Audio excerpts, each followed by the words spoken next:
Hello ವಿದ್ಯಾರ್ಥಿಗಳೇ, ಈ ಒಂದು ವಿಡಿಯೋದಲ್ಲಿ ನಾವು ನಿಮ್ಮ ಬಿಕಾಂ 6th ಸೆಮಿಸ್ಟರ್ ನಲ್ಲಿ ಬರುವಂತಹ ಒಂದು ಸಬ್ಜೆಕ್ಟ್ ಸರ್ವಿಸ್ ಮಾರ್ಕೆಟಿಂಗ್. ಸೊ ಇದರ ಮೇಲೆ ಕೇಳುವಂತಹ ಇಂಪಾರ್ಟೆಂಟ್ ಪ್ರಶ್ನೆಗಳನ್ನ ಕುರಿತು ಚರ್ಚೆ ಮಾಡೋಣ.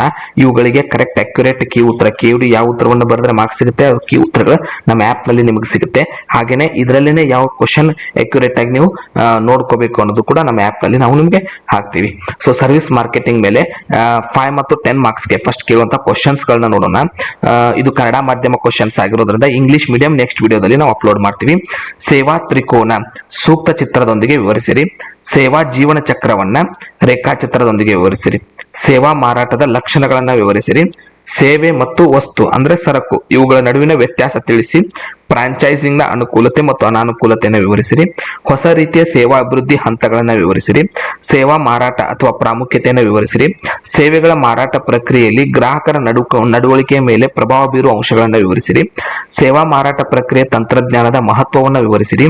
ಸೇವಾ ಮಾರಾಟ ಪ್ರಕ್ರಿಯೆ ಅಳವಡಿಸಿಕೊಳ್ಳಬೇಕಾದ ತಂತ್ರಜ್ಞಾನವನ್ನು ವಿವರಿಸಿರಿ. ಸೊ ಇವಿಷ್ಟು ಕ್ವಶನ್ ಅಲ್ಲಿ 5 ಮತ್ತು 10 ಮಾರ್ಕ್ಸ್ ಕ್ವಶನ್ಸ್ ಬರುತ್ತೆ. ಇವುಗಳಿಗೆ ಅಕ್ಯುರೇಟ್ ಕೀ ಉತ್ತರಗಳು ಯಾವ ಬರೆದ್ರೆ KUD ಮಾರ್ಕ್ಸ್ ಕೊಡ್ತಾರೆ ಅನ್ನೋದನ್ನ ನಾವು ನಮ್ಮ ಆಪ್ ನಲ್ಲಿ ಅಪ್ಲೋಡ್ ಮಾಡ್ತೀವಿ. ಮತ್ತೆ ಇದರಲ್ಲಿ ಯಾವ ಕ್ವಶನ್ ಓದ್ಬೇಕು ಅನ್ನೋದನ್ನ ನಾವು ನಮ್ಮ ಆಪ್ ನಲ್ಲಿ ಅಪ್ಲೋಡ್ ಮಾಡ್ತೀವಿ. ಸೊ 2 ಮಾರ್ಕ್ಸ್ ಗೆ ಸಂಬಂಧಪಟ್ಟಂತೆ ಫಸ್ಟ್ ಎಂದರೇನು ಕ್ವಶನ್ಸ್ ಗಳನ್ನ ನೋಡೋಣ. ಪಾಯಿಂಟ್ಸ್ ಬೇಸ್ಡ್ ಕ್ವಶನ್ ಆಮೇಲೆ ನೋಡೋಣ. ಸೊ ಮೊದಲಿಗೆ ಮೀನಿಂಗ್ ಕ್ವಶನ್ಸ್. ಸೇವೆಗಳ ಮಾರಾಟ ಎಂದರೇನು? ಸೇವಾ ವಿನ್ಯಾಸ ಎಂದರೇನು? ಸೇವಾ ಗುಣಮಟ್ಟ ಎಂದರೇನು? ಸೇವಾ ವಸ್ತು ಎಂದರೇನು? ಸೇವಾ ಪ್ರವರ್ತನೆ ಎಂದರೇನು? ಸೇವಾ ನೇರ ವಿತರಣೆ ಎಂದರೇನು? ಸೇವಾ ಮಾರಾಟ ಮಿಶ್ರಣ ಎಂದರೇನು? ಸೇವಾ ಅರ್ಥ ಎಂದರೇನು?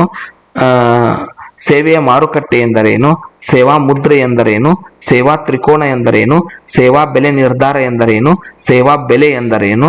ಸೇವಾ ಸಮುಚ್ಚಯ ಎಂದರೇನು? ಇವಿಷ್ಟು ಮೀನಿಂಗ್ ಕ್ವಶನ್ಸ್. ಇದರಲ್ಲಿನೇ ಮತ್ತೆ ಇನ್ನೊಂದಿಷ್ಟು ಮೀನಿಂಗ್ ಕ್ವಶನ್ಸ್ ಇದೆ. ಆನ್ಲೈನ್ ಶಾಪಿಂಗ್ ಎಂದರೇನು? ವಿದ್ಯುನ್ಮಾನ ವಿತರಣಾ ಮಾರ್ಗ ಎಂದರೇನು? ಸ್ಪರ್ಧೆ ಆಧಾರಿತ ಬೆಲೆ ಎಂದರೇನು? ಬೇಡಿಕೆ ಆಧಾರಿತ ಬೆಲೆ ಎಂದರೇನು? Point based questions. ಒಳ್ಳೆ ಮುದ್ರೆಯ 2 ಅವಶ್ಯಕತೆಗಳನ್ನ ತಿಳಿಸಿ. ಬೆಲೆ ನೀತಿಯ 2 ಉದ್ದೇಶಗಳನ್ನ ತಿಳಿಸಿ. ಸೇವಾ ತ್ರಿಕೋನದ 2 ಅಂಶಗಳನ್ನ ತಿಳಿಸಿ. ಸೇವಾ ಬೆಲೆಯ 2 ಲಕ್ಷಣಗಳನ್ನ ತಿಳಿಸಿ. ಸೇವಾ ಜೀವನ ಚಕ್ರದ ಹಂತಗಳನ್ನ ತಿಳಿಸಿ. ಇಬ್ಬರು ಸೇವಾ ಮಧ್ಯವರ್ತಿಗಳನ್ನ ಹೆಸರಿಸಿರಿ. ಸೇವಾ ಮಾರಾಟ ಪ್ರಕ್ರಿಯೆ 2 ಅವಶ್ಯಕತೆಗಳನ್ನ ತಿಳಿಸಿ. ಸೇವಾ ಪ್ರವರ್ತನೆ 2 ಪ್ರಕಾರ ತಿಳಿಸಿ. ಸೇವೆ 2 ಲಕ್ಷಣಗಳನ್ನ ತಿಳಿಸಿ. ಸೊ ಪಾಯಿಂಟ್ಸ್ ಮೇಲೆ 2 ಕ್ವಶನ್, ಮೀನಿಂಗ್ ಮೇಲೆ 3 ಪ್ರಶ್ನೆಗಳು ನಿಮಗೆ ಕ್ವಶನ್ ಪೇಪರ್ ಅಲ್ಲಿ ಇರುತ್ತೆ. ಸೊ 5 ಕ್ವಶನ್ ಇದರಲ್ಲಿ ಫಿಕ್ಸ್ ಬಂದೇ ಬರುತ್ತೆ.